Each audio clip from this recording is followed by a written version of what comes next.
Good evening. Dear former Minister of Defense of Austria and President of the Austrian Institute for European Security Studies, Mr. Werner Fasslabend, and distinguished speakers, Excellencies, dear ladies and gentlemen. I'm delighted to welcome you tonight, together with all the participants who follow us via our online streaming, to tonight's event, Trump 2.0, NATO and Europe's Security, organized by the Austrian Institute for European Security Studies in cooperation with the Diplomatische Akademie, Wien.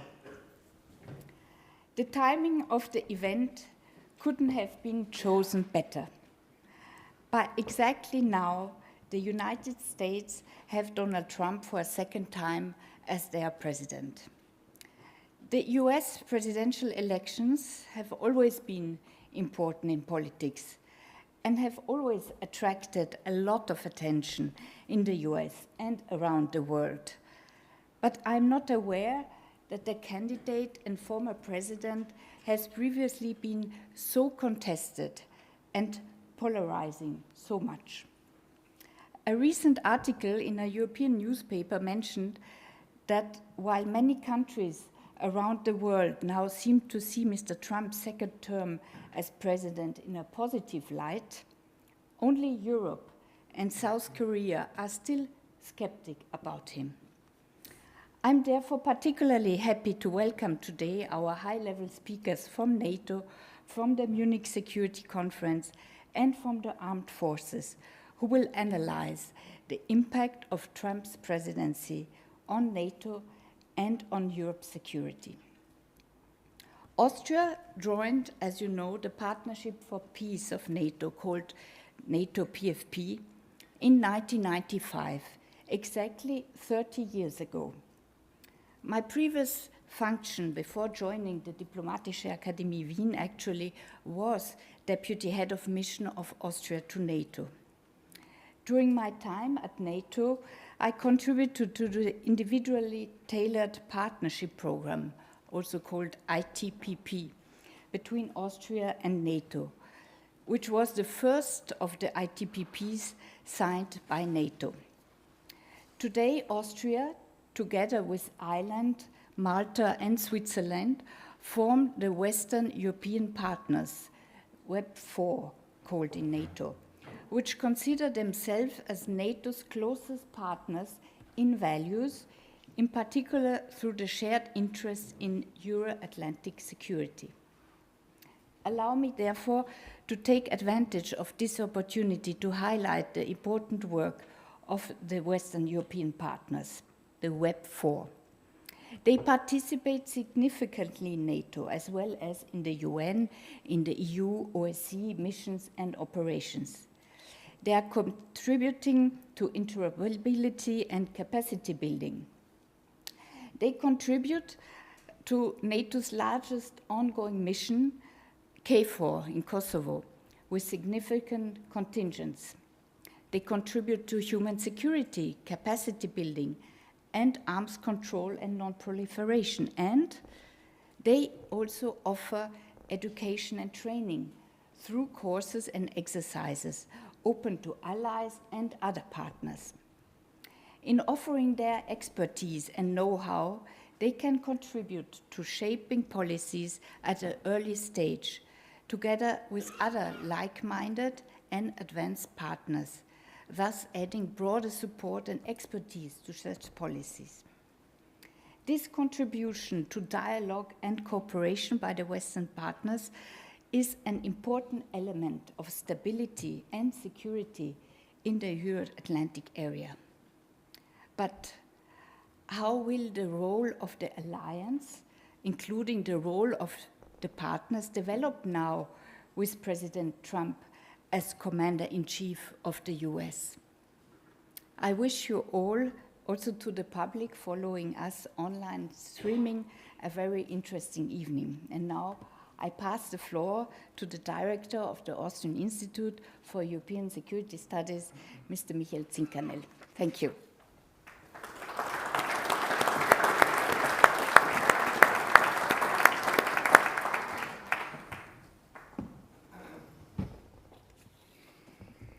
Dear ladies and gentlemen, distinguished excellencies, dear colleagues, it's my great pleasure to welcome you here at the Vienna School of International Studies, the Diplomatic Academy of Vienna, in my capacity as the director of the Austrian Institute for European and Security Policy, to our first public event this year, which, as Deputy Director Schubert already mentioned, is on a historic day, the inauguration day of the 47th President of the United States, President Trump, just as we are speaking right now, also gives his inauguration speech.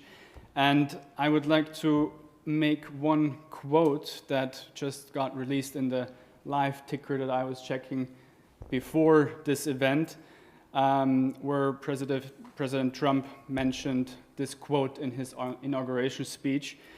"The golden age of America begins right now. From this day forward, our country will flourish and be respected again all over the world. We will be the envy of every nation and will not allow ourselves to be taken advantage any longer of any single day of the Trump administration.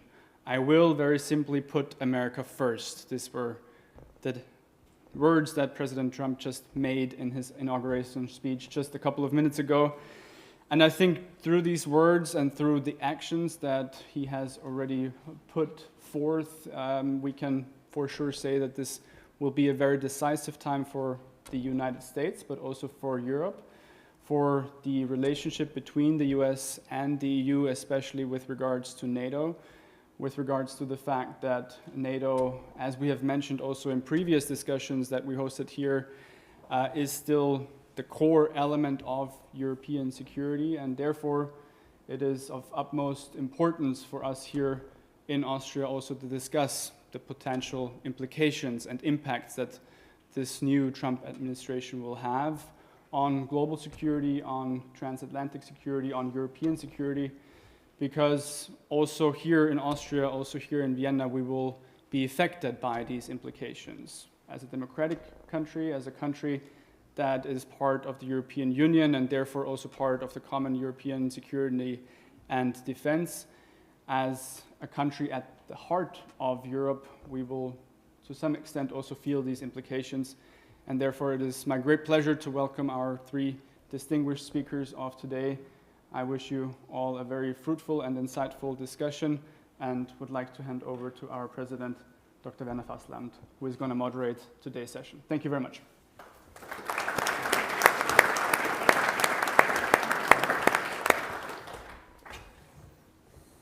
Excellencies, ladies and gentlemen, it's a great pleasure for me to present to you not only our three speakers of today, but also to start with an event that certainly does have some specificities, as it was expressed already.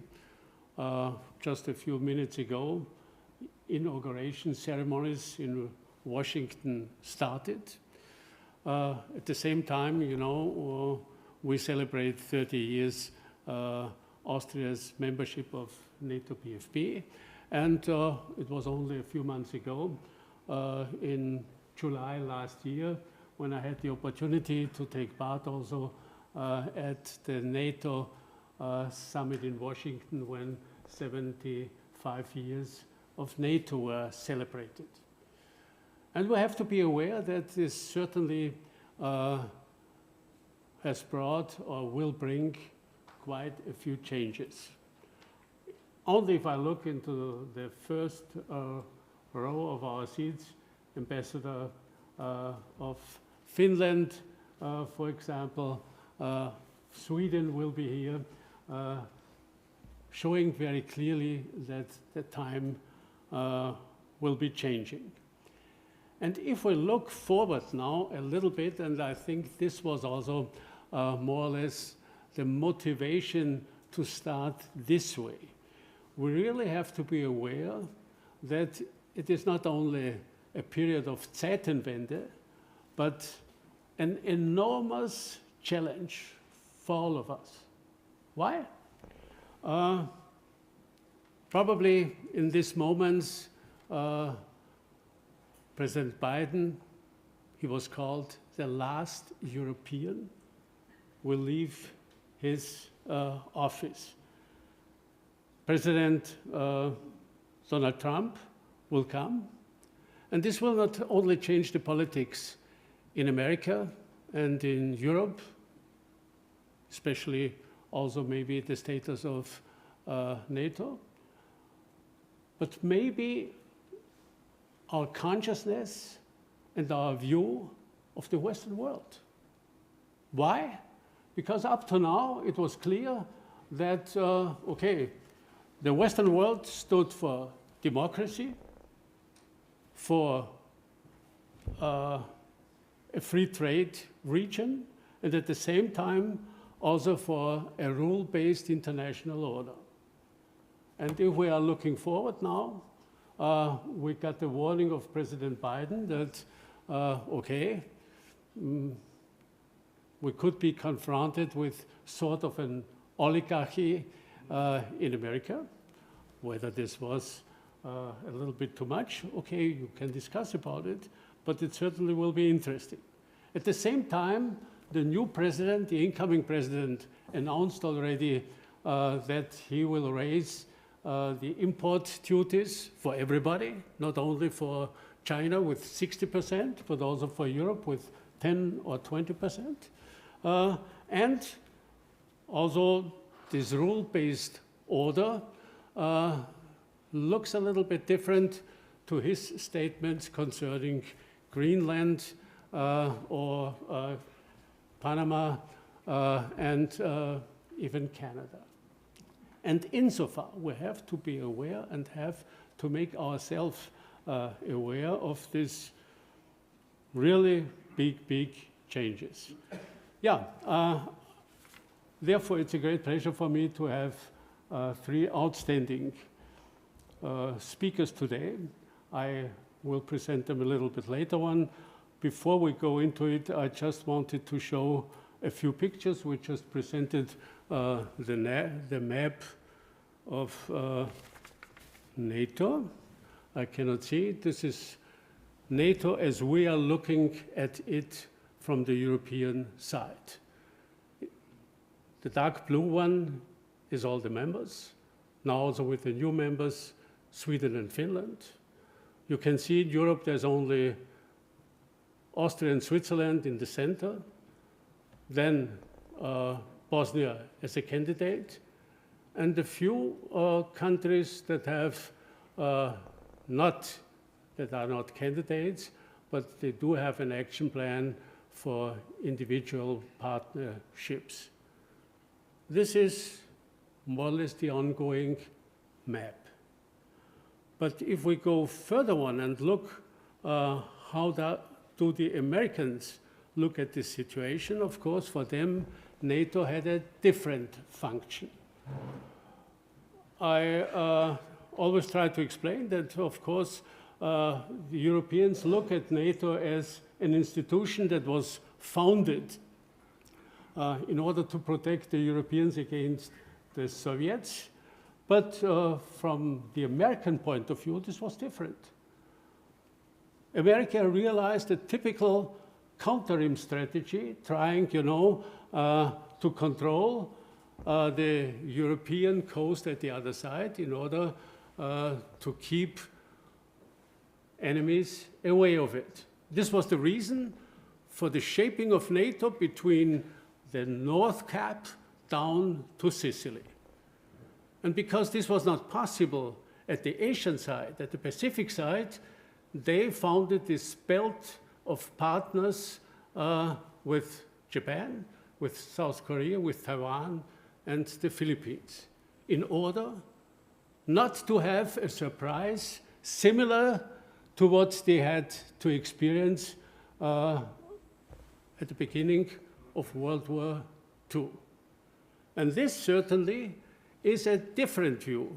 And if I just look to the same map with only circles, you can see that for the Americans, certainly, Ukraine does make sense, but it's not very important compared to what is happening at the Pacific side with 3 hotspots: Korea, Taiwan, and the South China Sea. And therefore, for sure, also these different priorities will be important for the future. And if we go further on, I also want to show that probably for the Europeans, we will have to accept that the situation has changed and will be changing. Our maritime lifeline in the past went from Europe, went from Rotterdam and Hamburg and Le Havre to New York and to the different harbors and ports in America. But we have a second lifeline that goes east through the Red Sea, through the Indo-Pacific Ocean, more or less to the Gulf states, to India, South Asia, Southeast Asia, and also East Asia. And this certainly is something that we also will have to look at in our movements with different organizations. Let us talk about NATO. And insofar, it is a great pleasure for me that we really have today such outstanding speakers. And the first one that I want to present, this is General Chris Badia, a man that certainly has a very important function. You know, NATO does have 2 strategic commands, one for operation and the other one for transformation. And General Badia is the Deputy Supreme Commander of the Command for Transformation in Norfolk. And this command is not only managing some different actions, but is preparing the future of NATO, which means the future of this alliance. Okay, he will explain us a little bit, and you can be sure that he is also familiar with the situation here in Austria and in Europe, because he was born 1963 in Bavaria, not very far from Austria. And he had a typical career. He became a fighter pilot. He was that for 8 years. And not only in any unit, but the unit he served was the fighter wing 71 Richthofen, where he also became the commander later on. But at the same time, he also became, in between, the head of the office of the parliamentary state secretaries. Then he became the division chief for strategic defense planning and concepts in the ministry in Germany, for defense in Germany. He became the commander of the European Air Transport Command in Eindhoven. And in 2018, he assumed the responsibility as Director General for Planning in the Ministry of Defense in Germany. And in 2022, he became the Deputy Supreme Allied Commander Transformation in Norfolk. It's a great pleasure to welcome you, and please, General, if you take the floor as our first speaker. Thank you very much.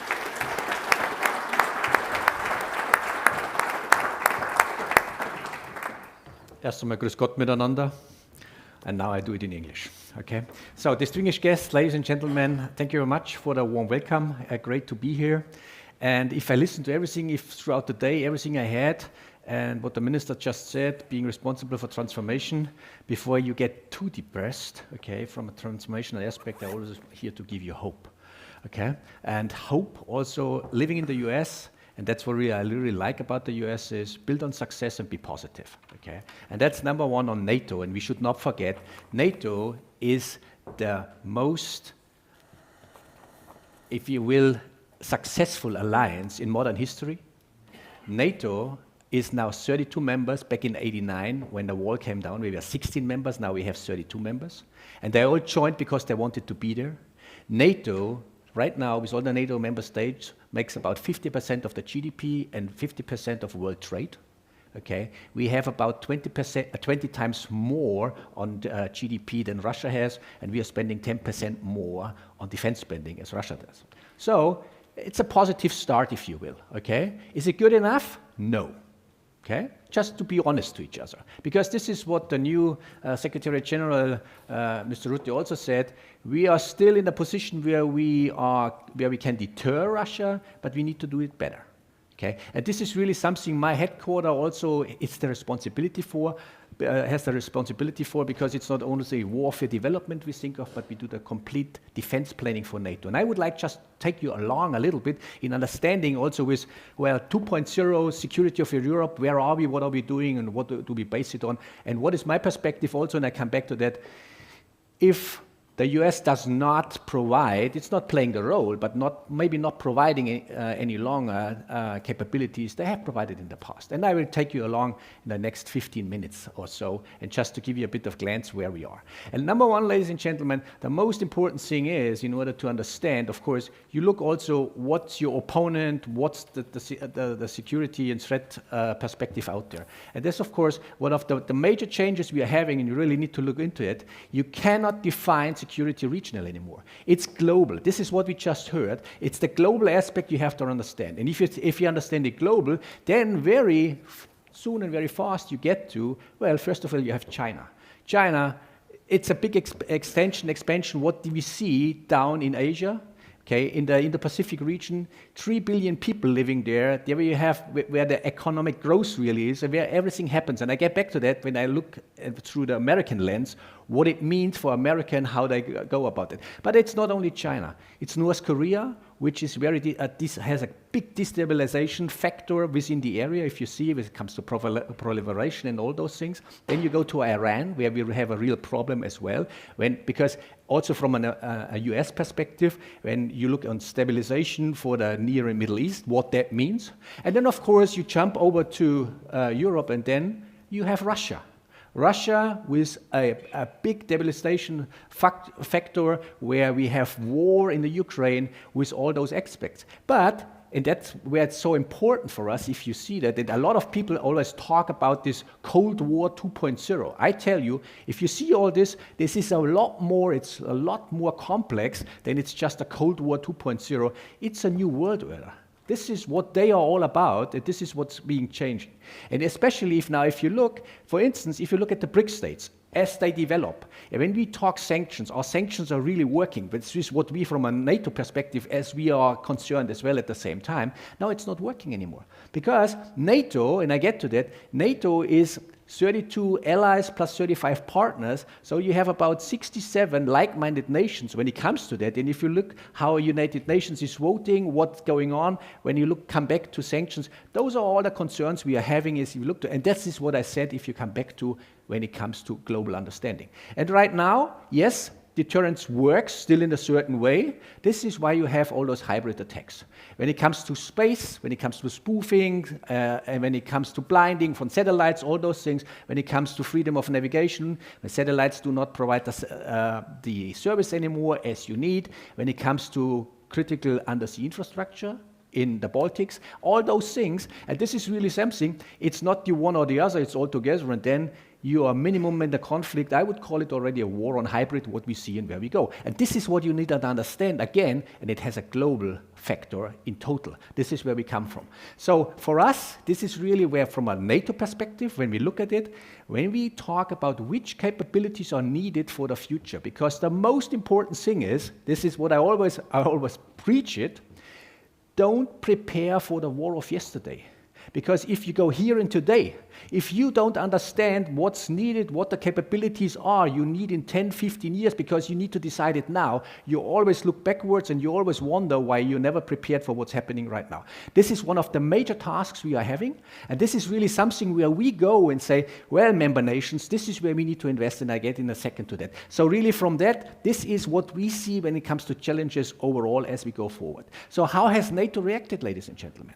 For us, the big change change came back in 2022, Madrid Summit. Madrid Summit changed the way NATO really is organizing itself and the directions we are taking. Because this is where the main task, we have three major tasks, but the main task of NATO is deterrence and defense.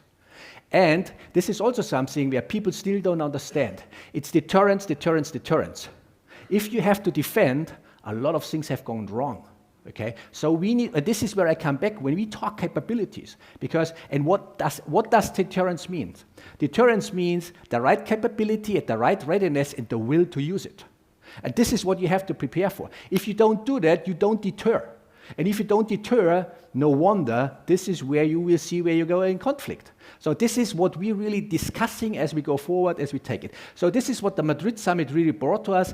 You all know where we raised all the readiness, where we deployed troops further to the east, enhanced forward presence, new regional plans. So this is, since 2022, this is what we plan, this is what we follow, and this is how we go about it. The Vilnius Summit just approved the plans to it, and now it comes the Washington Summit last year, July. And there are 5 major lines. I just would like to take you along to understand where NATO is heading to and what NATO really holds right now. Number 1, it's not a surprise, but still it's quite something. 32 heads of states agreed to the same threat. That was not the case before. So what the threat? The threat is Russia. The threat is terror. And you see in the Declaration of Washington a very strong language on China. This is what has changed, and this is how we go about with 32, plus the partner nations we are having. Because, as I said, back in the Madrid Summit, from the 3 tasks, of course, cooperative security through partnership, which is, of course, for Austria, quite also a point to look at. This is where everything comes forward, and this is how we take it along. The second line, very, very important, the reaffirmed deterrence and defense, but now it comes 2%. Minimum spending for all the nations, plus the right capabilities. And the 2%, just let me quickly expand on that. The 2% is since 2014, that's a minimum, that's the baseline you need. And we are far beyond that, okay? Why? Because now we are 23 nations above the 2%. Back in 2014, 3 nations. So we are way past that point. So when we discuss nowadays the 3%, it's pretty easy to explain why. Because you need about 1.5 to 1.8% to fulfill what we have already agreed to, so from the past, and which not everybody has got to. So now we have a new challenge, we have new capabilities, and that's about 30% more of what we had before. This is where you need already an extra 1%. So you're really with 2.5, 2.8, and this is where we need to go towards 3. So really what it is, and as we see it, and we will not stop with the 3, but this is what you need right now, and this is what the Washington Summit brought at the same time. 360-degree approach. The Arctic is as important as the Atlantic. The East is as important as the West, and we need to be flexible and react on that. So this is the military point of those 3 lines. But line number 4 out of the Washington Summit and line number 5 is resilience. This is a complete new approach to it. Total defense, as Finland and Sweden show it, what it is. This is what you need if you want to defend, and it becomes more and more important if the US would pull out certain capabilities. So we need to strengthen resilience, whole of state, whole of government approach to it. This is what a complete understanding of the nations is, but this is what we need to have coordinated as 32 as we go forward. And last but not least, should be no surprise, you have to have an absolute strong defense industry basis in order to do that in Europe. This is also something new, because in the past it was military and NATO at the same time, always too distant, and it's not about getting too close or whatever. And all it means is have your defense industry fully understand where you develop to, what you need, and what they need to be prepared for in order to really provide to the nations what they need. So this is how we came out of that. You will see that now. This year we go to The Hague. And at the Hague Summit, then we come back to that 3%, defense industry, how to strengthen that, Ukraine, resilience. Those will be the major points as we go forward in order to do that. And why are we doing all those things? Because, ladies and gentlemen, at the end of the day, it's about dominance.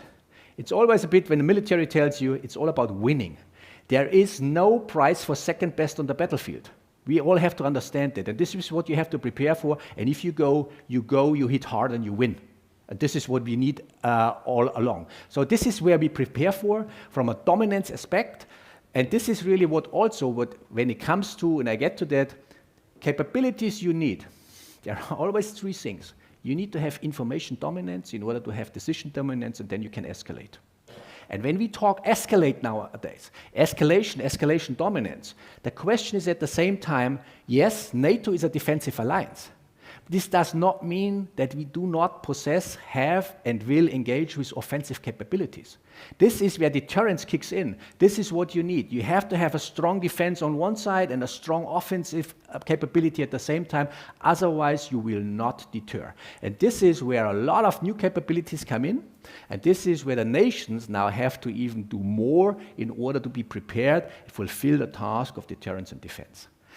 With that, ladies and gentlemen, as we go forward, this is what defense planning right now is all about. We are right now in the defense planning process, have assigned the 2 nations with the 32 nations we are having.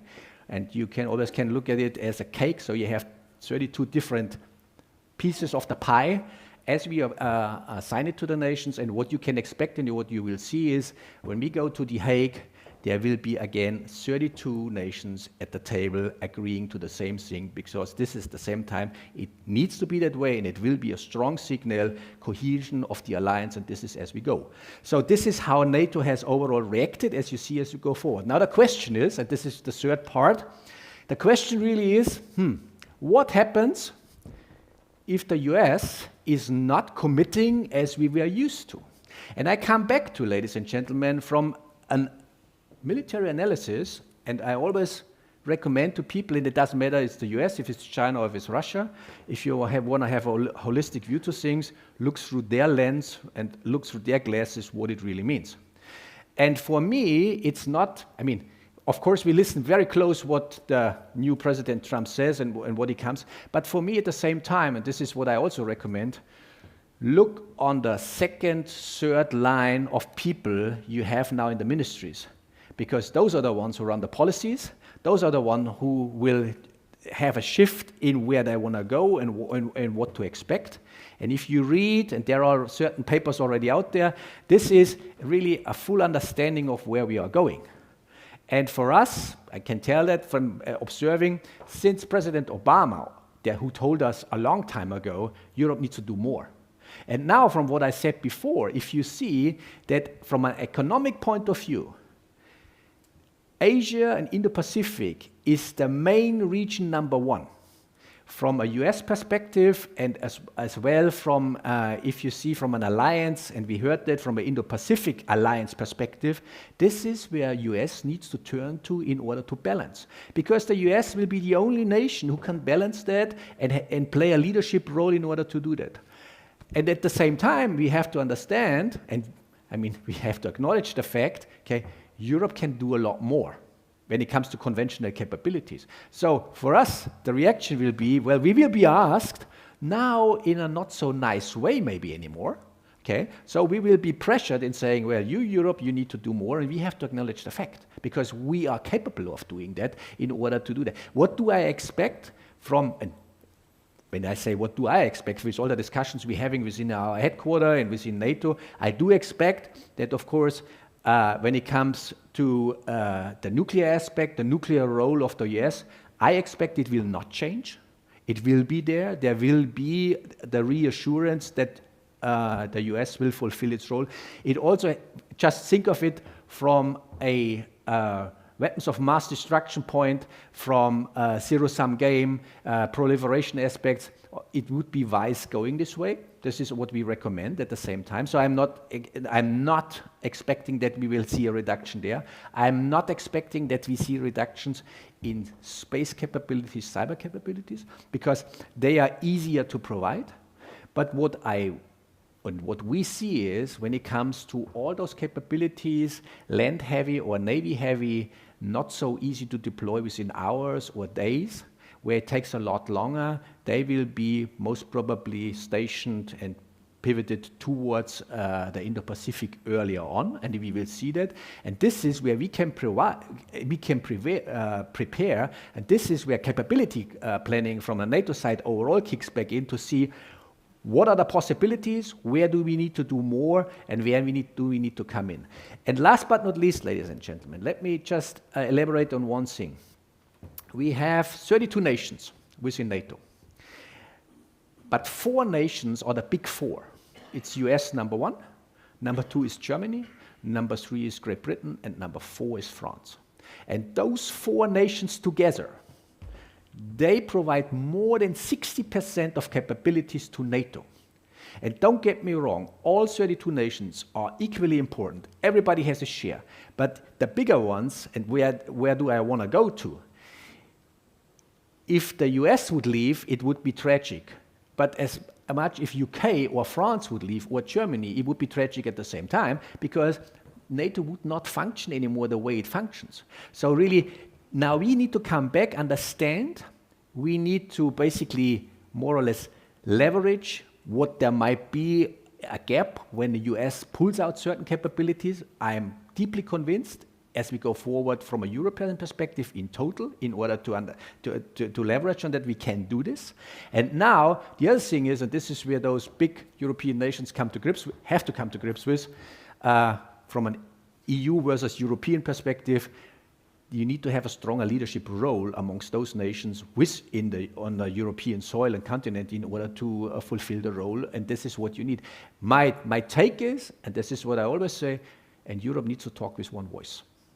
So I'm still, of course, I'm not worried. I have of course, a lot of thoughts and doubts what will happen, but I'm confident.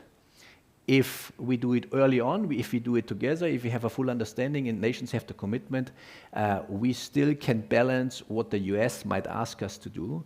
And if we do this, and then we will be on eye level a partner in order to go forward and play our role. Because otherwise, I would say this is, it would be, for Europe, it would bring us into an underdog role we should not take.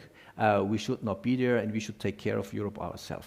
With that, ladies and gentlemen, just to give you a bit of a perspective, this is what we do, this is what we can expect. But like I said, I'm very hopeful on the way forward. Thank you very much.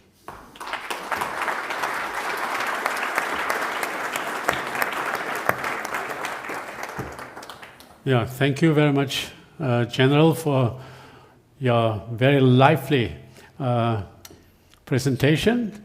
It's a pleasure not to have just a formal presentation, but also to see that the whole personality is behind it.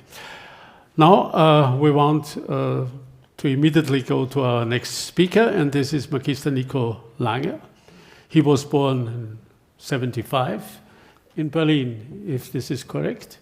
And he has more or less 2 careers, one as a soldier in Germany and one as a political expert at the other hand. He worked many years for Konrad Adenauer Stiftung in different countries. He was in Ukraine, in St. Petersburg, in Washington, the leader of the offices. Then he became also the head for innovation and strategy in Saarland. And afterwards, he became, between 2019 and 2022, Leiter des Leitungsstabes, leader of the leading staff of the German Bundeswehr. Now, he is a senior fellow at the Munich Security Conference, and at the same time also he is teaching different military histories and strategies, etc., at the University of Potsdam and the Hertie School of Governance. Nico, it's a great pleasure to have you here. Please give us your presentation. Thank you. I will follow the example of the general and speak from here. And on this day, inauguration of Donald Trump, I was reminded today that my first day of business when I moved to the US to work there a couple of years ago was also the inauguration of Donald Trump. And I was reminded, and I thought about the time in 2016 and 2017 and what we thought about it and what our projections were. And I think by and large in Germany, and I would say also in Austria, there was the understanding, oh, this has been an accident of history. Yeah, and this will be over, and then we will be returning to normal, and our normal life, our Gemütlichkeit will continue after Trump is over. And now he is back, and I think the main message of this day is Gemütlichkeit will not return. It's extremely unlikely that anything that we know about how we organize our transatlantic relationship, how we work together in NATO, how we do trade, how we work in international organizations, how we deal with threats in Europe, that anything will be handled in the same way that it was handled 10 years ago or 15 years ago or 20 years ago.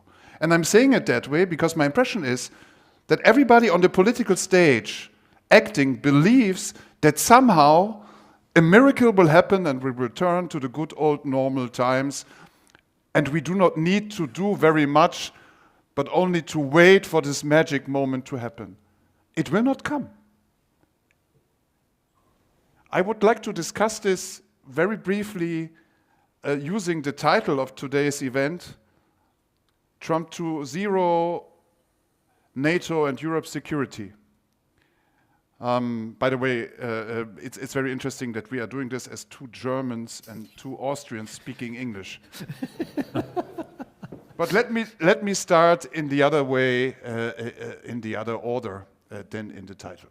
And let me start by Europe's security. I think what we cannot say clear enough, and I know it's sometimes very difficult to feel this in Vienna, because Vienna is a city where it's very nice and very comfortable to live in. But Europe's security is under threat. It is under threat like it has never been under threat for many, many decades.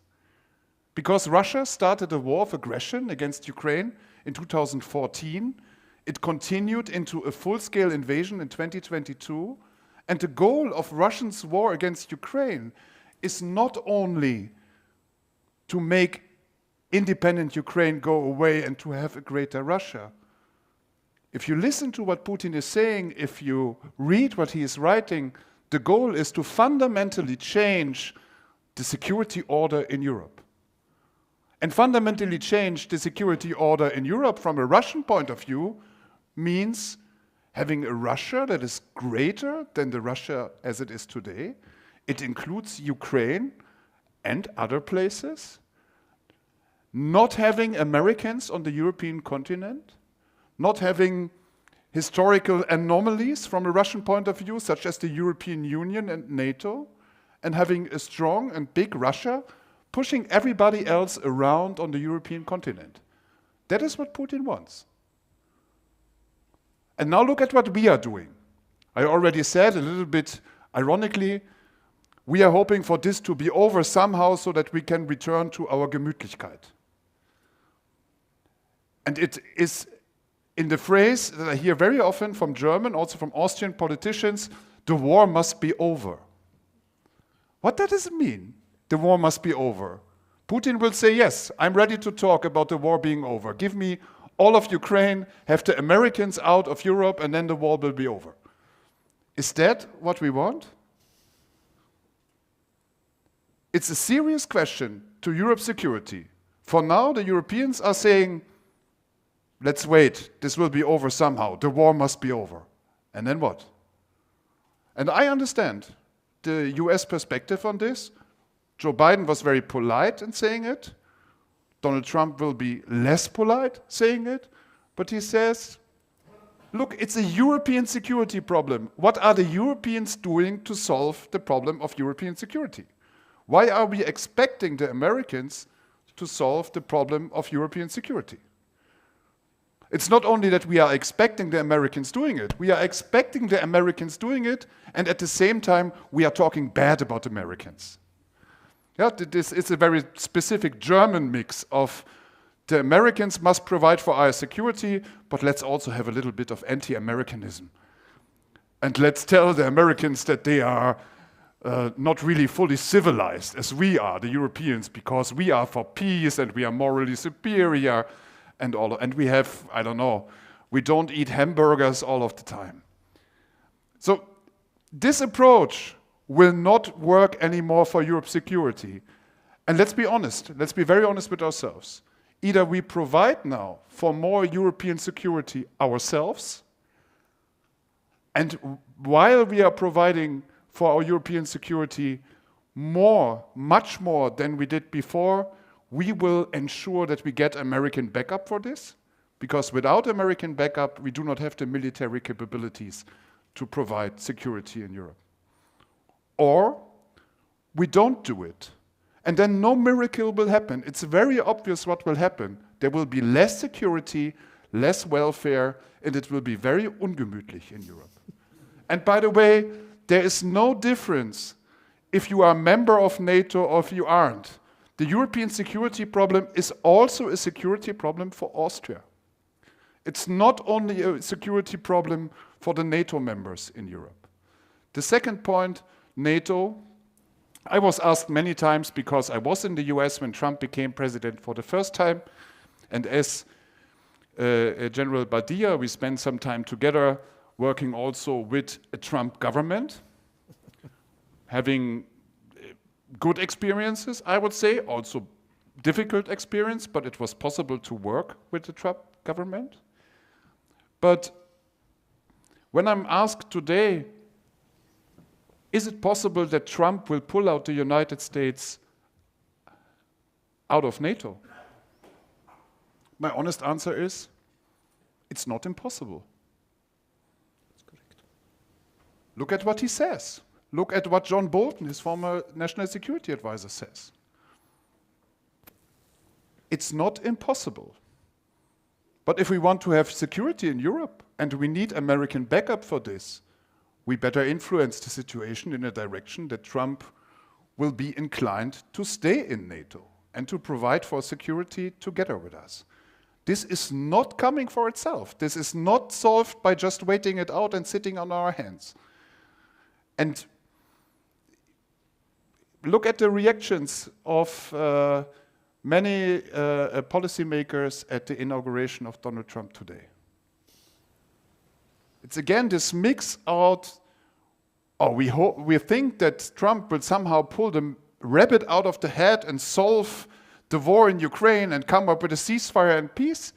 And at the same time, a little bit, the Americans, they are a little bit crazy. They have all those Elon Musks and the others there on stage, and he is inviting all the far-right politicians. So it's a mix of a little bit condescending and at the same time expecting a lot from the Donald Trump government. For NATO, I think we have, as Europeans in NATO, we have to put in a huge effort for keeping America and the American commitments on the European continent alive. I think that's the task for this term and for this Trump presidency. I believe for Germany it means spending 3% of our gross domestic product for defense. I personally believe we should spend 0.5% of it directly in Ukraine and for Ukraine. If everybody would do that, I think we would be able, as Europeans, not only to push Putin back to peace, but also to provide the deterrent to keep Ukraine safe also in the future. But look at the discussion in Germany. We have an election campaign going on, and the discussion is pretty much everything in the budget is of the same importance. There's no possibility to cut spending somewhere. I don't know how it is in your household, but at home, in my family, not everything is of the same importance. If we have to cut, then we have to set priorities, and some things are more important than others. So the real Zeitenwende question for Germany, is security more important than other things, is a question that needs to be answered by the next government. We will see. And my last point on Trump 2.0. I didn't want to be impolite earlier, but because it was happening while we are sitting here, I was reading on my mobile phone what Trump did. By the way, it was not a surprise. Everybody knew what was coming. It's also not a great miracle, but I'm just saying it because it was now published by the Trump White House. There is a state of emergency because of the situation to the border. The armed forces will be used at the border to Mexico. There will be what Trump would call the liberation of energy, which is a widespread liberalization of energy market regulations. By the way, in his first presidency, when Trump came into office, America was an importer of energy. When Trump left office, America became an exporter of LNG. By the way, this could have the effect that the energy prices go down and there will be less money in the coffers of the Russians financing their war machine. So the border, liberation of the energy market, tariffs, American first trade, basically tariffs for everybody, what we heard earlier, it's all happening, it's all signed. There is a huge first day wave of executive orders. Until dawn breaks in Washington, D.C., the world will be a different one. So it's happening. The question is not, what is Trump doing? That is very evident what he's doing. The question is to us, what are we doing? And that's my last point. I think the change of transformation, the speed of transformation that we undergo as the European partners in NATO, and especially as Germany, is far too slow if you compare it to the challenges. And if we are not speeding up our transformation, then there will be less security and less welfare. I think that is the risk we are seeing. For the first time, we always took security as a given and thought welfare will only be more and more and more. I think for the first time we are now in a situation where security might not be a given anymore and where welfare might be lower. So it's up to us now how to pursue our interests also vis-à-vis a Trump administration. And let me close by saying, in this field, Trump, NATO, and Europe's security. I remind you what I said first. The problem for Europe's security is Vladimir Putin's war of aggression against Ukraine and against the European security order. And I'm saying it like this because there will be a lot of misunderstanding, there will be a lot of anti-Trumpism, which might extend to anti-Americanism, creating the impression that Donald Trump is the problem for Europe's security. He isn't. We can make him part of the solution if we want to fight against Putin's aggression in Ukraine, which is our security problem and not so much the security problem of the United States of America. Thank you.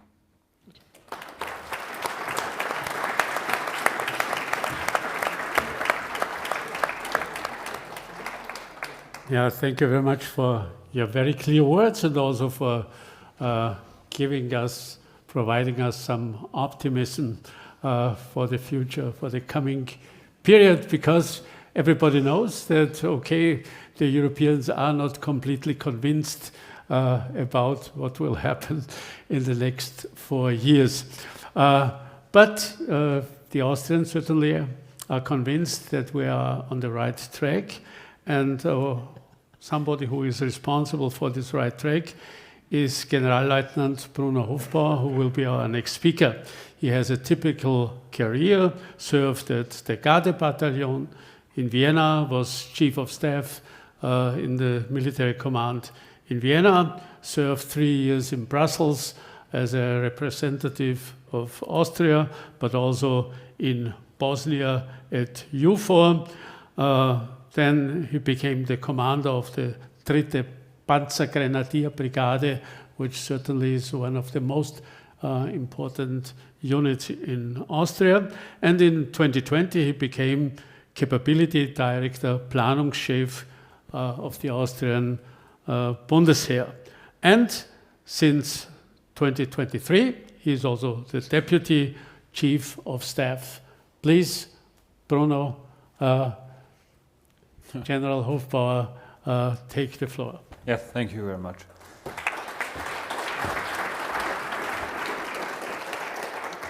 Well, a lot has been said already. Now it's really tough to bring that back to the Austrian perspective a little bit, which is a task for the next few minutes for me. And I would like to share my thoughts about this latest security environments latest security developments in Europe. We have lived through a shockwave after the Russian aggression, and the shockwave is ebbing down a little bit at the moment. Ukraine, the war is going on. Soon it will be the third year that the Russian aggression has happened. And the effects of this war were felt significantly in all of the military areas. The states of the Western Alliance and the goals of building enhanced military capabilities were talked about a little bit and a little bit more from time to time. Is that me? I'm sorry. Okay. That's fine. Okay. But and you heard from General Badia that NATO is doing its best to beef up the capabilities, but this is also something that works. That also needs to work for Austria. Because Russia is in the process of reinforcing its military posture versus Europe. You have heard, and I agree, what the aim of the Russian administration is at the moment, and this is not just Ukraine, it is more. And we also need to see that the whole system that was built after the Second World War is now not only under pressure, it's completely in a state of moving between those who are still thinking that everything is fine and there is the Northern Hemisphere, but on the other side you have all those nations that now see a chance to say a little bit that they are not happy with how the world is being was run during the last 50 or 30 years. So what my main message is that we were sleeping. We were sleeping over the last years. We could have seen it. 2008, it all started in Georgia.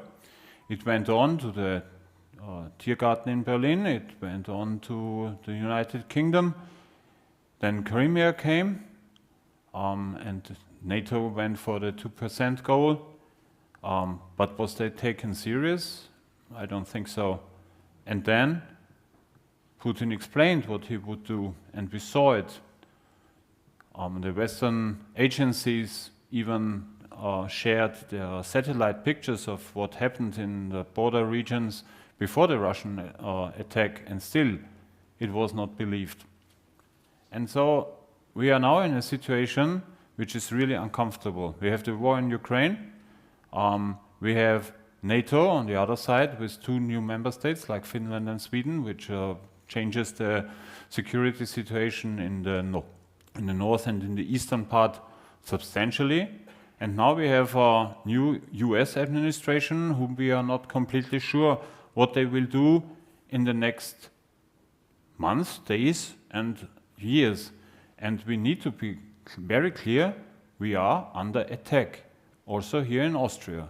We are under attack on the information side, we are under attack in the cyberspace, constantly, on a daily basis, not only cybercrime, this is something completely different, but cyber attack from forces from abroad. And the next might be the air. And we need to be aware that all the things that happen here in Europe, for Austria, it's not the same as for Switzerland, because we are outside NATO, but inside the European Union. And there is the Article 42.7 that has some really important tasks also for us. This works if the weather is fine, but the grayer the clouds are on the horizon, and these clouds are already here. We can see the thunderstorm on the horizon coming closer and closer. That is really becoming a problem also for us. So what? Austria being at the center of Europe, the geography is unchangeable. We are sitting on roads on a very sophisticated transport network. If you want to go from Bavaria to Italy, from Italy to the Baltic states, from Germany to the Balkans, this is somehow affecting Austria. And this is not a NATO problem. This is a European problem. A problem that also has to be tackled and to be considered within Austria. So I would like really to highlight the fact that after 30 years in the Partnership for Peace, we have worked very closely with NATO. This is a real success story, but this came under different circumstances. If you look back to the 1990s, why was that all being done? There were the operations in the Balkans area, I4, S4, then the K4 operation, later came ISAF. It was a real condition for our armed forces to be able to be interoperable, to work together, to have the same understanding. If you do some tasking, if you read maps, you can't translate them in the case of emergency, as we had it, for instance, in the Balkans area, when a Ukrainian helicopter was not able to reach in time a heavily wounded soldier because they couldn't read the NATO maps. So this is something that is of highest importance also for the future. This is not something that stops. And from the military perspective, as the general mentioned already, not to be able to plan for the last war, but for the next war. This is really a message from my side. Ukraine is not the role model for the future war. It is showing some aspects of things that might come. Now we have the hype with the drones. This has been overseen. I really have to say that. But there will be new technological progress that will shape how the wars of the future will be fought. Artificial intelligence will make things faster, considerably faster, and especially the use or the mixture of autonomous weapon systems with artificial intelligence is something that really needs to concern us for the future, because not everybody is sharing the same thoughts about having a man in the loop if it comes to use of lethal force. And this is something that we in the West, we have a certain idea how that should be managed, but not everybody is sharing our values. So, coming just to close that all, the military cooperation between Austria and NATO is substantial. We are waiting now for the white paper on defense in the European Union, but we must understand that this will not call for a duplication. Deterrence and defense is the duty that will be taken on in NATO. And the European Union will come up with other instruments of power in support. For instance, especially when it comes to the defense technological industrial base. But we should clearly see that there will not be a European army anytime soon. There is, and this is something very important from the Austrian perspective, with Sweden and Finland having joined NATO, the weight of those last countries that are still outside NATO and inside the EU is diminishing. Austria, Ireland, Malta and Cyprus, they have no weight if it comes to ask for special things. And there is no defense planning anytime soon in the EU if it comes to the defense of Europe, because all the EU member states that have a weight are inside NATO, and this is where the business is done. Thank you very much.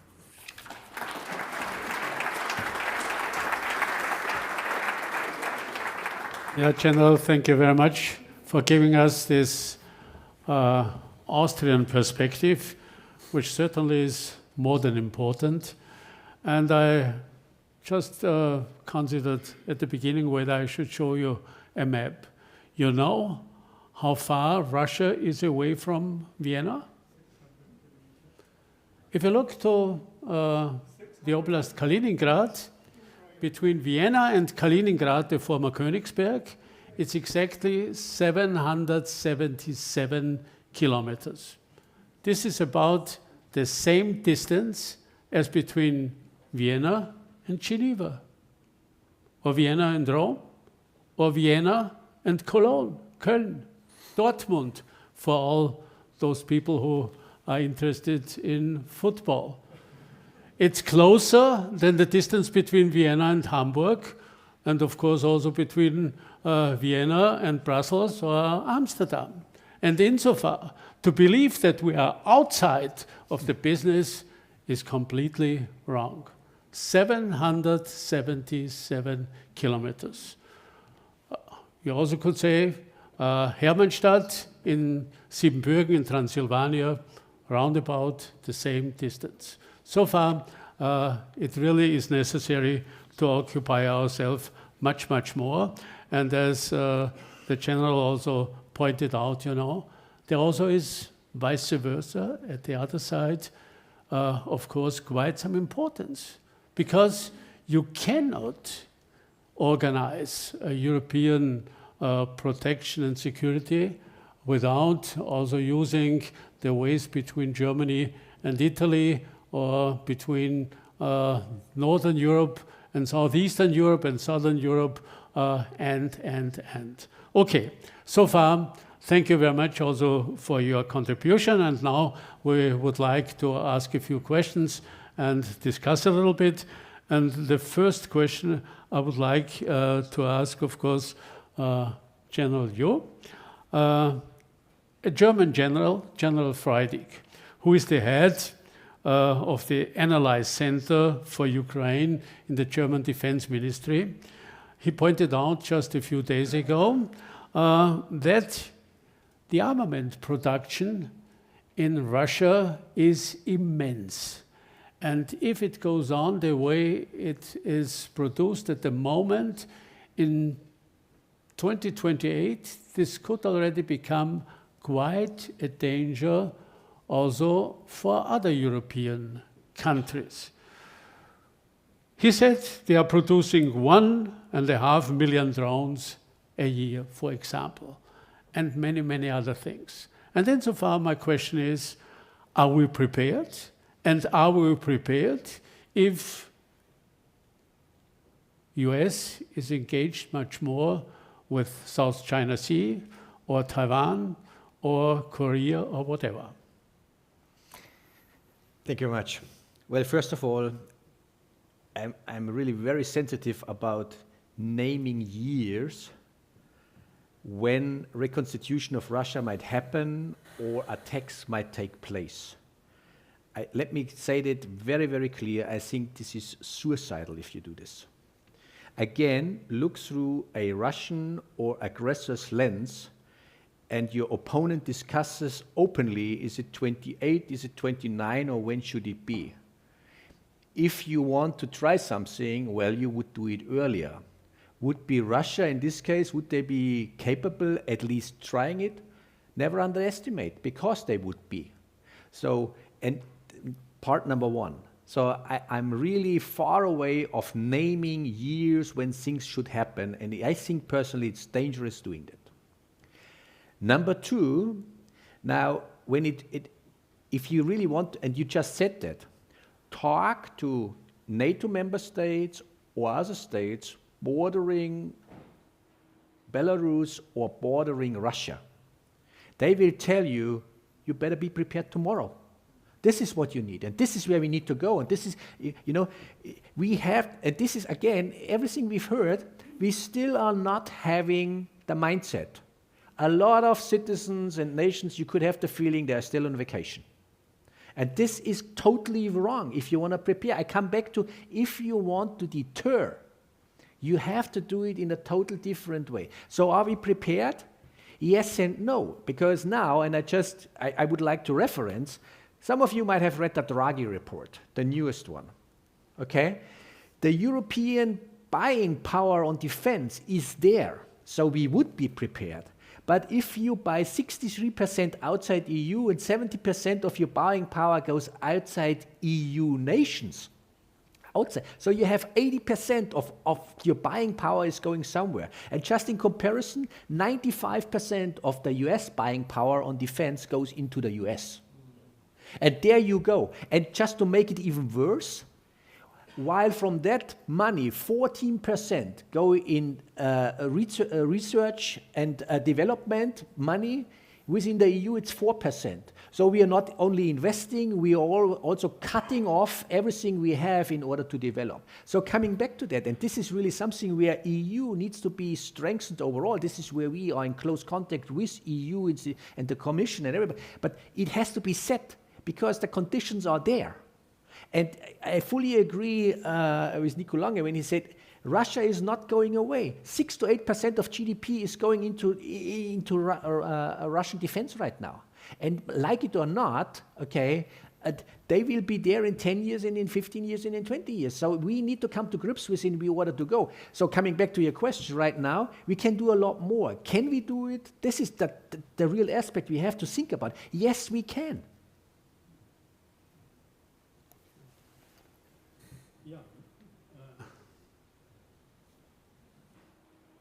Yeah, maybe a question also to you, Nico.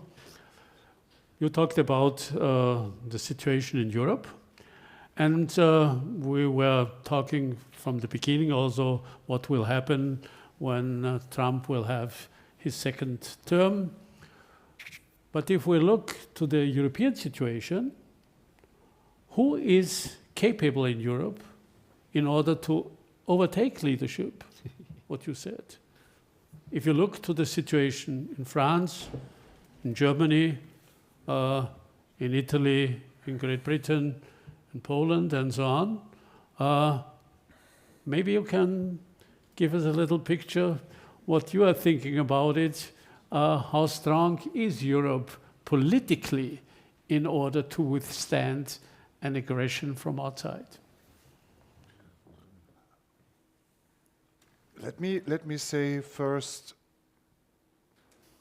when it comes to Russia and the threat, I believe the biggest threat is not determined by counting the tanks and the vehicles and the drones or whatever. I think the biggest threat is coming from the political will that is there in the Russian leadership to use military force and to suffer high losses to achieve military advantages. Vis-à-vis us, who have no will whatsoever to use military force, sometimes you even doubt if there is political will to use military force for defense. But vis-à-vis Russia, remember 2014, the first thing everybody said on the European level was the use of military force is excluded. When the Russian special forces entered the administrative building in Simferopol on Crimea. That was the first thing everybody said in Europe. We will not use military force. That is where we are when it comes to political will. I think that is where the real threat is from Russia. And suffering high losses, I would not underestimate this. That's why I agree with General Badia on be ready today. We are coming from a culture in our societies, at least for the last decades, where we believe military action, like the action we did in Afghanistan or somewhere else, is something where we can be successful militarily and not have any, or if any, very low losses ourselves. This is not the nature of the war we see in Ukraine. And it's, I think, a big task for our societies to understand if we defend ourselves, we might only be able to defend ourselves against a threat such as Russia if we are ready also to have losses on our side. And I think Putin knows all this. He knows our societal psychology about this. And he thinks we are not ready. That's why I think it's very tempting for him. I mean, he's attacking our cyber infrastructures every day. By the way, we are not imposing any costs on him for this. Why should he stop? There are attacks on infrastructures. There is hybrid warfare in many dimensions. But if you imagine a combined attack with missiles, drones, ballistic missiles, cruise missiles happening, what would we do? Do we have an answer prepared for that? Would we choose targets in Russia and hit them? Seriously, did we think this through? So my answer is, if we are prepared, we are, I think, and we are not prepared, not as societies and also not politically. So where's the hope was your question, and the leadership in Europe? Unfortunately, I mean, fortunately there is leadership. Unfortunately, it is coming from smaller countries. I mean, look at Mette Frederiksen in Denmark, who will have a hard time now with Greenland and with Trump and all of that. It's a country where she says, this is a war against the European security order. We need to do everything we can to stop Vladimir Putin. Ukraine needs to win. And she's not only saying this, she decided that for example, all of the self-propelled artillery of Denmark is delivered to Ukraine because the Danish people say it's the best use for all of Danish artillery is in Ukraine right now, and if we use it there, we can make sure that we do not have to use it in Denmark later. So that's leadership. And Denmark, by the way, is the first country buying Ukrainian howitzers from a Ukrainian producer in Ukraine, investing also in the Ukrainian defense industrial base. So now imagine this kind of leadership would be exercised by one of the big four, General Badia talked about, or even better by 3 European out of the big four. The situation would immediately change. That's why it is so important if there is German leadership, and I have the suspicion, Werner, that this was the subtext of your question, if we can expect German leadership. I believe the next German government could be more forward-leaning on Ukraine. But at the same time, looking into the polls, I have questions if there will be a strong mandate for the next German government, or if we will have again a 3-party coalition with the lowest common denominator. And that leads me to my last point. I think our domestic problems in many European countries, they are not really creating the preconditions to exercise leadership to the outside. Everybody is busy with domestic problems at the moment. In Germany, we decided to have elections in this moment in time. In Austria, somebody else has to explain to me what you are doing here. In France, you have Marine Le Pen looming around the corner, and France not able to have a budget. And in the United Kingdom, I think the disappointment with the Starmer government was one of the fastest disappointments in political history of the United Kingdom. So the weakness of the big European three, I think that is the weakness of Europe at the moment. I can only hope that after the elections in Germany, there will be a stronger German leadership. What I see, and that's really my last point, what I see is that when I'm not doing campaigning for Friedrich Merz, but what I see is that Friedrich Merz has an instinct to say, we have to work together with the Scandinavians. We have to work together with the Central Eastern Europeans. We have to keep everybody together in Europe. And I think that is something that will help the Europeans in NATO to exercise a stronger cohesion and come to a stronger position in this. Can I make one remark? Yeah, yes, please. Just one quick remark coming back to how would a war look if NATO would take on Russia in comparison to what we see in Ukraine, because we get that asked quite often. And I just want to assure you one thing. Of course, everything we see, all the lessons identified, we take out of the war in Ukraine. But be assured, I mean, from a military man advising political leadership, and the politicians have to take the decision. But it's definitely not a war we would look for and we would fight for. Because if we would fight a land-heavy war against Russia, you lose. Because this is exactly what just has been said by how many losses, how resilient, if you will, they are within this respect. Nobody can mirror that. This is, from a capability aspect, why we need to invest a lot more in space and in cyber, because we need to look or seek the advantage in different domains, and through the different domains, creating dilemmas in order to win. And this is what we really plan and what we are after, just to give you a glimpse on that one. And just as a final one, look, the first 3 days on the Ukrainian war, 1,000 missiles did hit Ukraine. Just imagine 1,000 missiles hitting Germany or hitting Austria, what your population would do. Think about that, what would happen? Yeah, this brings me also to my question to General Hofbauer. General Badia said, imagine 1,000 missiles hitting Austria. What is the answer? Do we need Sky Shield? There's some discussion. Why do we need it? What is about it? Yeah. Well, the answer is quite clear. As I stated also to the press on the weekend, it is not a question whether we need it or not. It's just a clear fact that we need it.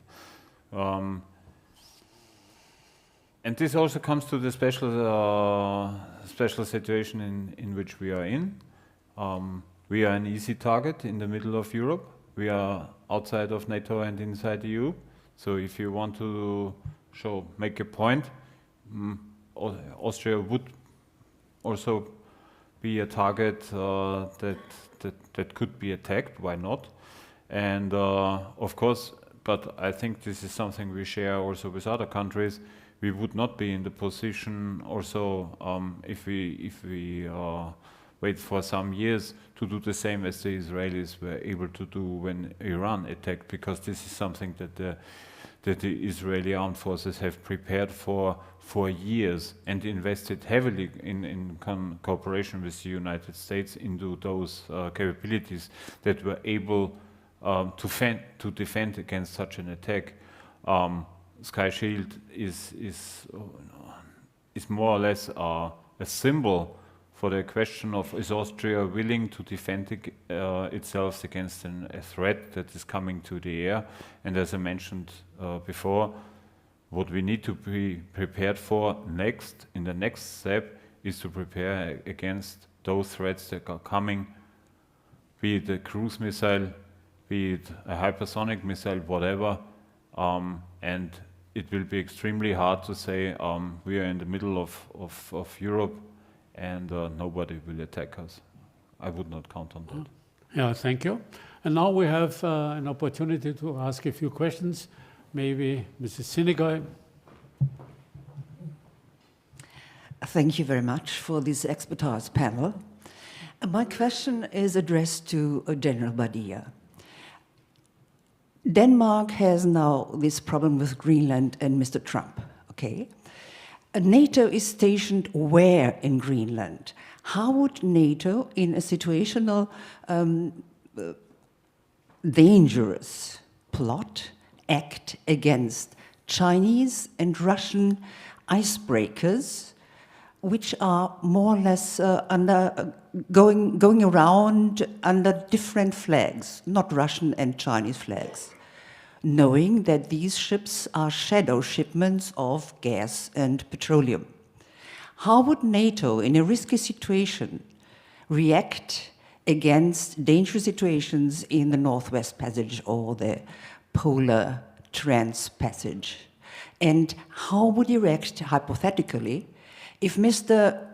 Elon Musk is buying Greenland for Mr. Trump, and Mr. Trump can say, we still need NATO, even if we don't like NATO to be in Europe, because we have to defend against the Chinese and the Russians in this Northwest Passage.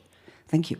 Thank you. Okay, A question over there, please. Then not the man in the yellow, but immediately behind him, Mr. Fellinger, because he started an initiative for membership to NATO, a new initiative in Austria, and so far. Thanks, Mr. Minister. It's your word. My name is Günter Fellinger. I campaign for Austria joining NATO. And my question to the General, who would the Austrian Prime Minister call in case Austria is attacked by anybody?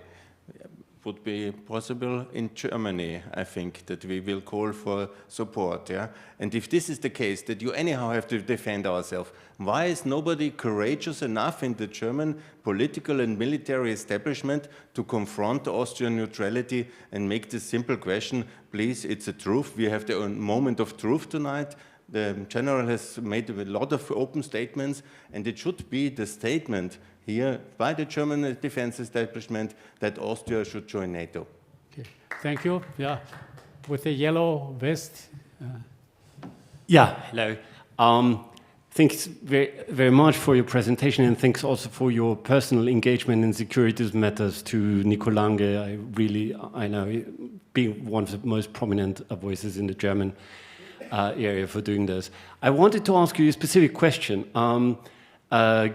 I guess much of your speech or presentation you did, you could have held a year ago, because the threat of Trump was kind of very high probability. And as you said now, there's a likelihood that President Trump would say, oh, NATO is not so much interesting for me. And I was wondering, what has been happening in the meantime? What kind of planning has been happening in the meantime? What we do in that case? It seems like a year has passed and we are still very much clueless. And I wonder whether you, talking with politicians, have more insights in what is happening, which kind of plan Bs are being hatched if Trump would say, you do you and we do our things. Okay, thank you. Let's take another one, and then we close the first round. Yeah, thank you for your presentations. Question to Christian Badia. What would you advise Vienna, Austria, since Russia is already very much present in Vienna? I refer to Egisto Ott, Marsalek, just to name two names. I refer to the incredible presence at the United Nations of Russia, the incredible skill of Russia and the infrastructure here. What would you advise? Because at the one end, you cannot do anything to it, but on the other end, of course, if you want to be resilient and if all the words are correct tonight, then there should be done something. There should be legislation and there should be awareness of what's happening under the surface, not only in the air, but also under the surface. Yeah, okay, thank you. I think most of the questions went to you, but also the other so if speakers are... if I may, I go for 1, 2, and 4 very quickly. What you see, what happens on Greenland, it just started there. But if you see right now where NATO nations come together when it comes to the Baltic Sea and what happened in the Baltic Sea right now, if you see the vigilance activities we are going, really what it is, and this is where it comes back to new technology and new capability. Because the problem you are having, especially it doesn't matter if it's a submarine fleet or it's a vessel fleet, you need to have, again, full information dominance and decision dominance, which comes through space and cyber. Only if you invest, and this is also for the autonomy of Europe, only if you invest in those domain and capabilities, you will be able, because first of all, you need to have the picture. And this is what you see right now in small, if you will, in the Baltics right now. So we are within NATO, in order to really have a full surveillance picture, we right now taking the technology, unmanned, underwater and above surface vehicles to really oversee and have an overwatch of what's going on in the Baltics in order to have early warning and engage and then direct the means you have in order to intervene and intercept. And the same thing will happen in Greenland, because the more the ice is going away, the more they can use the passages. And this is, again, understand the US. It's of vital interest for the US when it comes to early warning, when it comes to access. This, if you just look at the map that has been shown, of course, the US has an interest having an outpost and having stations in Greenland, and it's the same thing. Yeah, you want to buy it, and in the end, you have a contract of co-using, which they have already, by the way, anyhow, and those 80,000 Greenland population makes a good deal out of it. We will see how that happens, but this is how it goes forward. So really, I'm not that concerned about it. What I'm concerned about is having the right technology, having it combined in an overwatch, and being able to react to that. And I think we are on a good way forward, especially with what we see right now in the Baltic Sea, in order to cope with that, number one. So on that way forward. On the question, I don't advise any nation, and I don't interfere with interior politics, but still have an opinion. Of course, this is what it is. For me, Sky Shield, European Sky Shield has first and foremost nothing to do, I say that, with NATO. It's protection of European space. And by the way, if you have Austria, Luxembourg, Switzerland or whatever, with the landmass you have, you cannot differentiate it anymore, because you have an umbrella how you basically protect the airspace, and it's everybody's under the umbrella. So really, this is a discussion when you go forward in saying, well, you know, neutrality is one thing, but if I want to be protected, and this is what I see as it comes forward, I have to go in synergy, I have to go in cooperation, and this is what it is. And then from there, it's an internal domestic discussion on how you do that. And by the way, just to Günter's aspect, what he said before, just that you're all aware, the Israeli Iron Dome and the defense system on Israel, what's the effectiveness rate? It's 80%, ladies and gentlemen. You still need to do a lot more. You need to be offensive. You need to have alliances. You need to go for that. So just that you know, there is no 100% solution in going defensive. So this is why it's so important. So to really use all those, I mean, be pragmatic about it. Yeah, for me, it doesn't matter which political system it is. Number one is you protect your citizens, and you do the best out of it, and from there you go. And from that, for me, it's logic going into cooperations with others in order to do that. And by the way, I mean, we have that back home. Going to parliament on defensive aspects is a lot easier than as going in offensive aspects to parliament in order how you do that. And the other thing is, on the question number 4, you know, with this hybrid sanctions, what do you do? What will be a better way on the way forward? With hybrid and what I explained, what we see, number one, and this is where we are right now. Number one is you have to come to a common picture. You have to have the situational awareness to say, this is what hybrid threat is all about. We discussed it, what it is, and then go with that. Then have the really, again, the forum, how you discussed it. And just as a side glimpse, Article 5 is not as important anymore as it was to me before. It's the Article 4. Because you might have situations where Article 5 cannot be invoked because it's not on the territory that's defined in Article 6 with NATO. But you have Article 4 where you go on consultations, and out of the consultations you come to the conclusion we need to do something. And this is again on hybrid, and then from there it really goes into sanctions. And from sanctions, it's, you know, I'm just saying that, look at all the oligarchs, where the kids live, where the money is. There are so many things how you can hit them hard if you want in order to really sanction them. So those are things where, and when it comes to hybrid, where we need to go and where we need to structure as a way forward. But what I just said, this is a political decision. That's not our decision. We can just advise what possibilities are out there when it comes to how you identify those threats. The quick answers to those three. Yeah. And Nico. Nico? On the preparation for this day, the second Trump presidency, my honest answer is I was shocked all year, for the last year at least, how unwilling political decision makers were to prepare for this. It's a mix of wishful thinking and non-strategic thinking at the same time. That's where we are. And I think we are at a huge disadvantage because by and large, the big European players did not prepare for this. And until the very last, I heard top-level politicians in Germany and other major European countries saying, oh, this will not happen, he will not win. I mean, if this is your prudent planning as political decision makers, then you will be at a disadvantage from the very start. Because in contrast to 2017, when Trump was inaugurated the first time, he is very well prepared now. He was totally unprepared in 2017. He was even surprised that he won. It's totally different now. And you see it with his first day, with all the executive orders, with everything that happens. I mean, many of the things he decides today as executive orders, it will never be fully implemented. Many of the things will never work. That's also clear. That's part of it. But the Europeans are not prepared enough. And I can give you one example where I think they are even prepared the wrong way.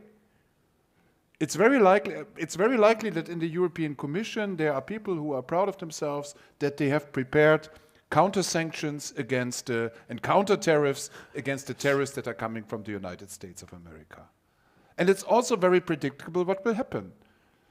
If Trump imposes tariffs on certain goods from the European Union, by the way, he will not impose tariffs on countries this time. I think he will impose them on certain goods, so that also the German car coming from Mexico into the US will be under the tariffs this time. I think he has this all worked out. If then the counter tariffs are coming from the European Union against certain goods from the US, then Trump will say, oh, I'm thinking about withdrawing the US troops from Germany. And then what? Will we then proceed with the trade war? Or will we understand that we have a wide open security flank that we have to close with the United States? So I'm very skeptical when it comes to the preparations for this. Some are better prepared than others, that's also true. I mean, of all the leaders, I think Prime Minister Meloni is in Washington right now. Mm-hmm. She has been privately visiting Mar-a-Lago before the inauguration. I think that was smart. Why did others not go there? We have an overarching interest. We have an interest in cooperation with the United States of America, regardless of who is president. So what are we doing to pursue our interest? It's, I think, a relevant question.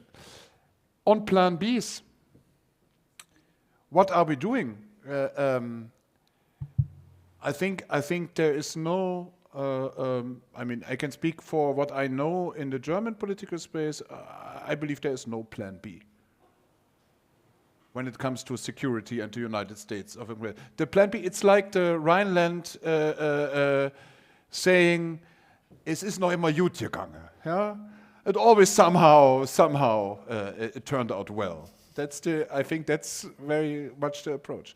The question to me is, if things are going into a difficult direction, how fast will we be able to turn things around? How fast will we be able to change? We have seen Ukraine was able, under pressure, to totally transform. And what I think is inspiring, because we talked industrial base first, and that's the last point I want to make. I wonder, when we talk about preparedness and security, I wonder, why is Ukraine a country in war, where many citizens have run away, where there are budget problems? Why are they producing now 20 and more self-propelled howitzers per month? Tendency is growing at 1/3 of the price of our self-propelled howitzers. And why did we, after we delivered 18 main battle tanks to Ukraine, why did we order 18 main battle tanks as a replacement? So I think it's a question of mentality, it's a question about the will to make certain decisions. And I think the question for the Europeans is, when will we be ready to make the necessary decisions? Is it now that the war is going on in southern Donbass? Or is it after Putin attacked the city of Zaporizhia? Or is it when the Russians are on the eastern bank of the Dnipro River and have destroyed large parts of Ukraine in a couple of years? When will the moment come when we are doing this in a serious way? It will not go away. The problem will be there. And that is a question that I can only pose rhetorically, but what I know is it will be more difficult and more expensive the later we are coming to the conclusion that we are doing that we have to do this. Yeah, thank you. Maybe another round. We start at this end over here. Yeah. Yes, please. Thank you. Alexander Klimberg. I'm a former executive of the World Economic Forum and a researcher and advisor on cybersecurity affiliated with a number of think tanks in the US and in Europe. And I've also worked with all the organizations represented on the panel at one point or the other. Thank you very much for an excellent panel. And I completely agree with the core message that Europe really needs to understand that Russia is the clear and imminent threat that Europe has to deal with. But I'd like to come up with 3 points based on what you said, in particular about deterrence. If you see that as capabilities and will, and I want to mention something about cyber, because that's my thing. First of all, on capabilities, I'm a little bit concerned that the military approach always is secure capabilities at all costs. And in this case, it means keep American capabilities here, maybe at the cost even of developing our own capabilities. Now, General Badia was clear that Europe needs to do so. But how are we going to be doing so if we have a situation of antagonism between the societies in Europe and the United States based on a Trump presidency doing what we think it's going to be doing? So first point is we need to take into account this please, antagonism. if you ask your question. I'll keep it simple. How is Europe going to get the political will from the United States to support it if it can't stand up to Trump? So if we can't do that, if we can't stand up to Trump, why will Trump expect us to stand up against Russia? That's the first point. So taking everything is fine. The second thing is on cyber. I've heard cyber mentioned 6 times. I've worked with all of these organizations. And please in cyber, understand that also other people want to ask a question. Thank you very much for your intention. Maybe afterwards, after the end, we can talk about it. Okay? Yeah, there was a question over there. Yeah. Hi, I'm a student here at the DA. I was wondering specifically, Mr. Lange, you've spoken extensively about the lack of political will. Where do you locate that specifically? In a high-level political leaders, in opposition to war in general from certain political parties, or a lack of willingness on the part of common citizens in the European Union countries to bear the burdens of war, or a more militarized sort of stance going forward? Do you see the possibility of the introduction or the expansion of conscription as a possibility should these threats increase?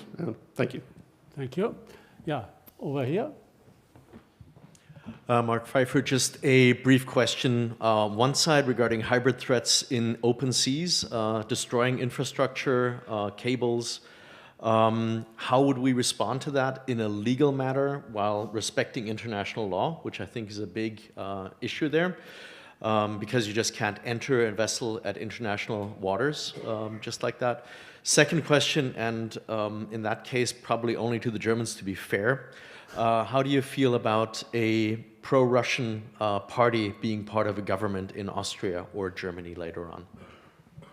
Okay, immediately behind. Okay, Kettler. Hi, thank you very much. I will be very quick. Lawrence Kettle, I'm with the AIS and I'm an EU security and defense specialist. The one thing that all 3 of you gentlemen tapped on was this. When the war ends in Ukraine, regardless of whatever happens, it's not over. Russia is still a threat for possibly the next 20 to 40 years. So we also talked about, or rather you also talked about why it's important to, It is about explaining to the general public as well, because they also influence the decision-making of politicians as to why defense expenditure needs to be increased and why we need to focus more on deterrence. So I want to hear from the Austrian perspective, a NATO perspective, a German perspective, what can be done to help the public to understand the need to focus more on funding for deterrence actually makes war less likely? Thank you. Thank you. Yeah, here in the center. My question relates a bit to what Nico Lange was saying about tariffs and the economy and all that. As I understand it, Trump's plans for tariffs are likely to put up inflation in the United States, which will be extremely unpopular. Do you think that the European Commission has actually made a mistake in preparing for counter tariffs? Because it's possible that a trade war will be damaging for both the Europeans and the United States and will diminish the prospects for solidarity and cooperation between the United States and Europe. What would you suggest that the European Commission should actually be doing? Okay, thank you. And at the very center over there, last question. Yeah, yes, please.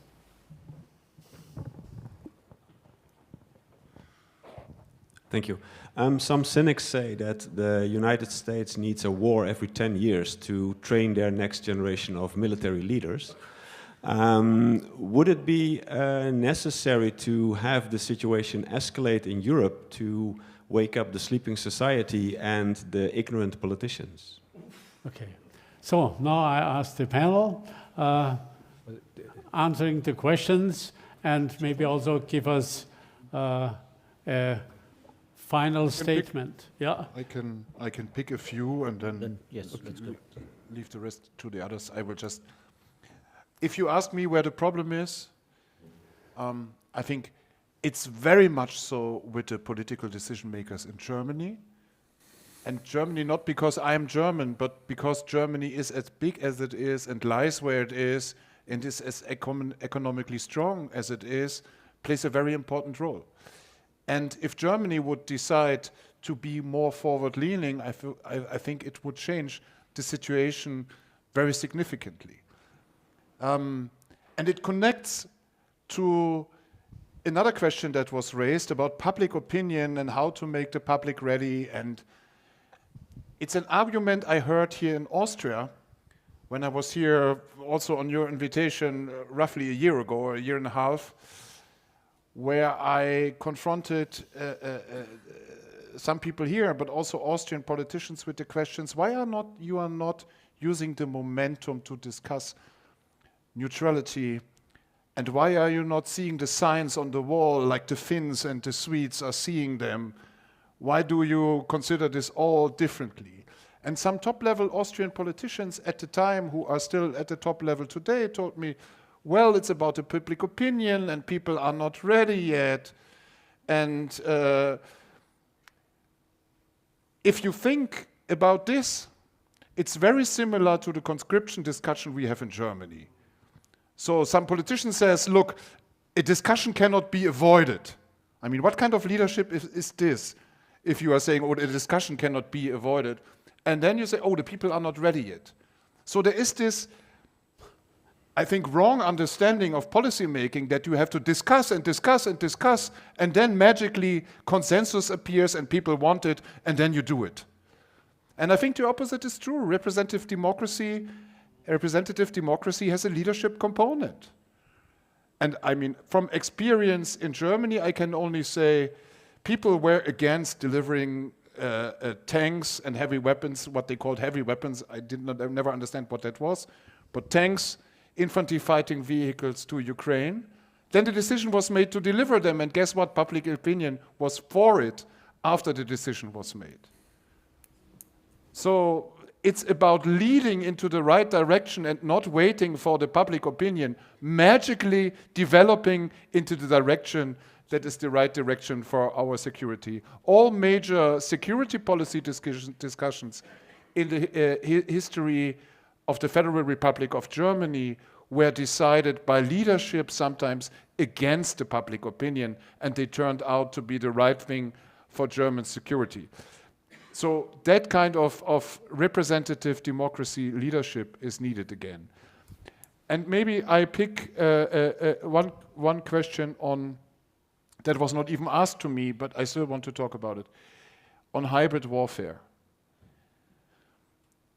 I understand the legal restrictions of many things. I understand the legal restrictions also we have in Germany. And at the same time, I know if we have drones flying around over German training grounds or over ports, I want those drones to be shot down and not have a discussion, oh, there is legal restraints and who is responsible, is it this institution or that institution? Because deterrence is about communication. It's about if you do harm to me, the price for you will be very high. And that is something I think we have to relearn as Europeans. Okay. And by the way, it's also true for cyber. If all the cyber attacks, if the billions of damage to small and medium-sized companies in Germany and Austria is happening every year and we are not imposing a cost to the other side, I mean, who will take us seriously?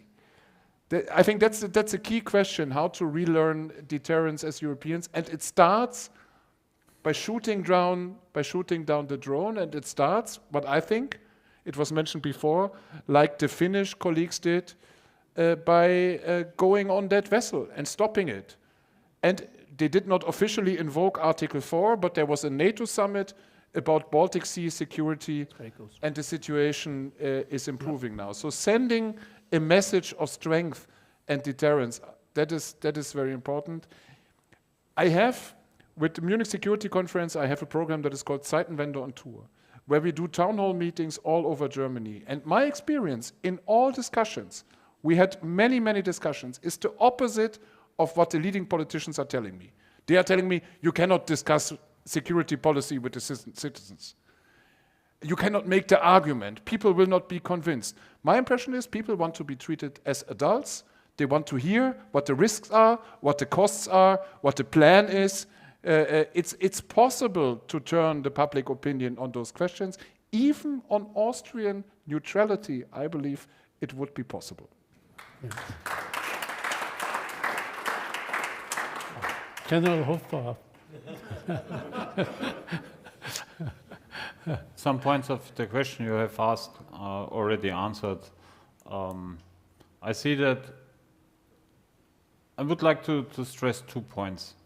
The one thing is, it's not only about the population, it's very important to explain it to the politicians. And that is something where the military needs to take the advisory role, and on the other side, the politicians need to listen. That is, for the Austrian special situation, I would like to highlight the fact that the worst thing for us is a prolonged gray zone war. And this gray zone war will expand soon into the Balkans. And then it gets very quickly very relevant for Austria, because then it's not about Kaliningrad, it's not about somewhere in the Baltics, far away, nobody knows that in Austria, nobody cares.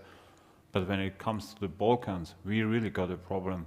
And this is an easy target. It's much easier to do the gray zones warfare in the Balkans area with all those problems that we have in the various zones like Kosovo, like Bosnia, with the Republika Srpska, all the things that are going on in Transnistria, Moldova. Easy target. No stable democracies, no strong NATO. And this is something that really brings it very close to Vienna and to Austrian politicians. Yeah. Thank you. Thank you very much. Also to make it clear, how close we are to crisis zones. They are in our immediate neighborhood. General, you're there. Very quickly, to all the points that we make, I try to be brief on a few of those points. The cynical question you asked, I ask myself quite often. Are we getting to that point? And I'm afraid of. I tell you, we move in that direction with crisis or war, and then you will change. And this also leads, so I think there's a chance out there that we will not act as we could and not be as proactive as we should. And then we could get into a situation where it's like everybody looks then and say, how could that happen? So, this is also something, again, this is explaining from a political point of view with experts, really explaining what the situation is and what we all hope it's not happening, but there is a possibility out there. And this is the other question was just asked on cost benefit. Do we explain to population how much how much it costs? And I tell you, we have enough examples because the world never was peaceful, and in average you can say, if you talk to historians, if you want to have to rebuild, about 40% of your GDP is gone just for rebuilding. So the question is, do I invest 3%, or does it come to a point where I have to, over a long time and period, 40% in what's happening? Just look at the Ukraine, look towards Israel, things that are happening there, what it costs in order to rebuild, and really it's where we need to be honest to each other. When it comes to security, it's an investment. It's not a burden. And this is what we feel, especially back home. I always have this, you always have to make excuses for it. Why are you asking for more money? It's such a burden that you do that. No, it's an investment. And this is where we really need to come forward. This is what society needs to understand, where we need to go. So from that, I'm fully with you, because otherwise you end up in the cynical question, maybe, and you don't want to be there. The other question on hybrid, again, what I also see is, law just doesn't happen. It's by experience. They are saying, and now we are in a new phase. And this is where it comes back to, and you will see in the Baltic what happens, because if you practice this, if you go on board of those ships, if you prove what they did, law will change overall. And again, if you do it in that way, it's very, again, transparent what happens. So I think you will not have a problem when you execute like that. But you're breaking the law by Well, if you're a coastal state under UN Convention, Finland, I think, did everything right. Yeah. That still, take it to, again, I'm the guy who always tells you, let's go to court, we'll see. Okay, make your case, but be brave. Okay, so on that one, on hybrid, and really on these capability questions, again, cyber and space, why do I mention it? If you want to gain the advantage, you only gain it over those two domains with all the technology is back there, and Europe would be capable of doing that. We just need to start really understanding what it means, and we need to have, but we can discuss that afterwards in order to really go in that direction. So for me, cyber and space are those domains, they need to have the utmost importance and focus. Okay. Yeah, thank you very much. I think it was quite an experience. Thank you so much. Big hand for our speakers.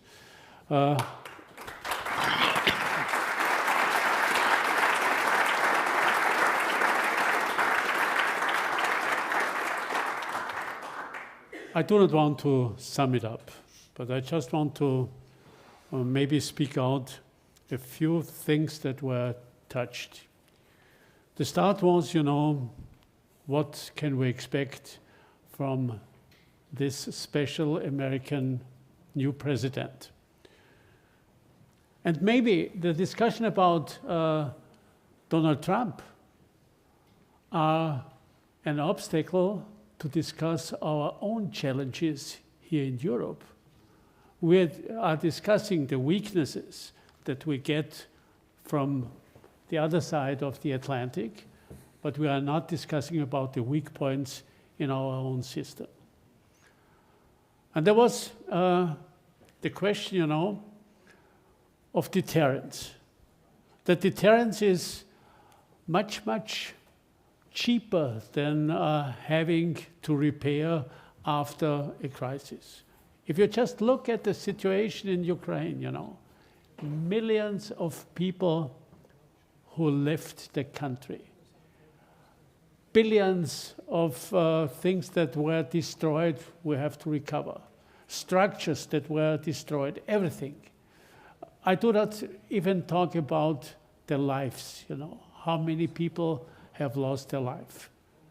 And insofar, we certainly will have to overthink our strategies, not only be ready to fight when a war is breaking out, but preparing in order it will not break out.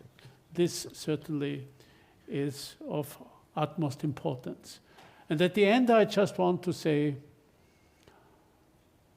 it's not so much a specific armament that we do have or not, but probably much more important is the will to do it, the will to prepare, the will to fight, the will to engage, and to overcome also some, as it was said at the beginning, some Gemütlichkeit in our life, because if we do that, that will help us in order to gain Gemütlichkeit due to the fact that we are in a secure and in a safe situation.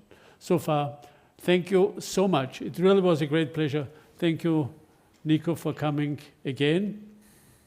It's always a pleasure to have you here, and we wish you all the best. I also can say, that of course, from the neighborhood, I have to say, Germany's role certainly will have very high importance for European security. And Germany still has to go a long way to become a normal actor in this size. A long way in order to take leadership that it has to overtake. This is for all the generals. Yeah, and also we in Austria, we will have to overtake a few things and try to do it. Not just hesitate. And insofar, thank you so much, General Badia. Thank you, Nico. Thank you, General Hofbauer. It really was a pleasure. Once again, a big, big hand to you.